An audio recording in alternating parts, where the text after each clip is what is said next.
Today we're going to have a look at the new KTM 890 Duke R. This is the new sports bike from KTM with the parallel twin in a middle range capacity.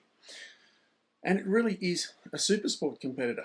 And the twin cylinder means it's going to get displaced more than the super sports that are 4-cylinder and 3-cylinder, but it's still going to be a super sport contender because it's 166 kilos, which is really very, very light for a bike of this size. And they've made it that light because they've managed to lose the rear foot pegs and make it essentially a solo machine. You can convert it back into being a two-person bike, but out of the crate, it's a solo. And they've also lost a lot of weight from other places. So it's joining the SMC Supermoto 690R and the Super Duke R 1290 as the big bore race developed bikes in the KTM lineup. So the parallel twin engine is, we've only ever seen it as a 790 until now. So this is a bigger, it's been bored and stroked, and there's been quite a few modifications to the engine to give it that extra performance, up to 121 horsepower and 99 newton meters of torque. Now that's not really open class specs, but when you combine it with 166 kilos, I think this will give a lot of big bikes a real hurry up, and it'll make a lot of super sport bikes look pretty slow. Now the styling is very more supermoto than it is super sport though. I mean, this is a bike that I think will really suit shorter tracks with lots of turns and not such high speeds, because when you want high speeds you really want to slip through that breeze and you want to get it there through having a full fairing and lots of bodywork. And this bike's a naked, so it'll be working really well and be easy to throw through those corners with those nice wide, relatively high handlebars. They are a bit more aggressive than the 790 though, as is the foot peg position. The dry weight 166, that's come from making various components lighter, including losing those rear foot pegs, but also the brakes, which are now bigger, 320 millimeters instead of 300, and they're using a Brembo monoblock caliper. But they're running aluminium carriers and a few other changes to make that whole assembly at the front wheel over a kilo lighter, which means the bike will turn better because that's a kilo less of unsprung weight. Unsprung meaning it's at the bottom of the suspension and the suspension does not act on that front wheel. The wheel moves and then the suspension works.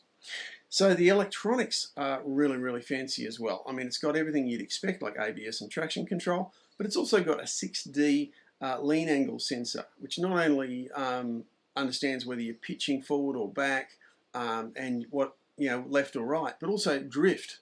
So don't know much about this at this stage, but we believe if you're sliding the bike, it'll know about that, and therefore it'll help control the bike through the ignition and through how much horsepower it lets you apply through the throttle.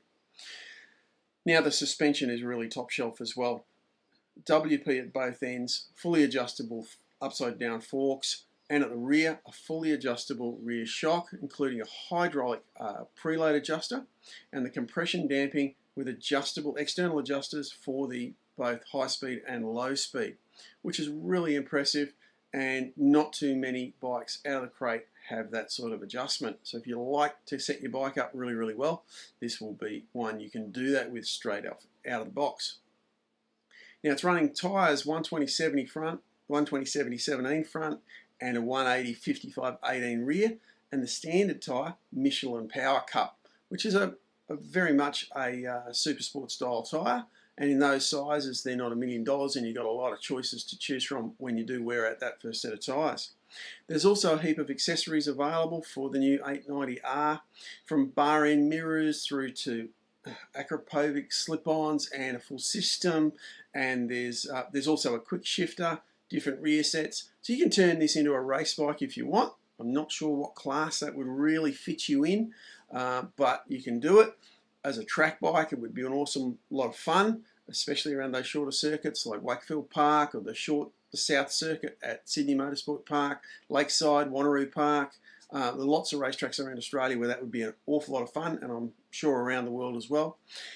And it's priced at $17,195 plus on-road costs. So on the road for about $19,000. So you're getting an awful lot of motorcycle with a lot of adjustability, potential for more horsepower if you want it through those accessories and things. It'll undoubtedly be a good handling machine, something you could go racing on if you wanted to, something you could do a bit of track day stuff on. And I think it'll be a lot more comfortable on the road thanks to those supermoto style and those flat handlebars than a lot of super sport machines will be. So getting to those corners will be a lot more fun than the back braking efforts you can make on some bikes. So all in all, this sounds like a really interesting new motorcycle. Can't wait to ride one, and as soon as we do, we'll be back with more information. Thanks for watching. If you like the video, please subscribe and hit the bell so you get notifications, and we'll talk to you again very, very soon.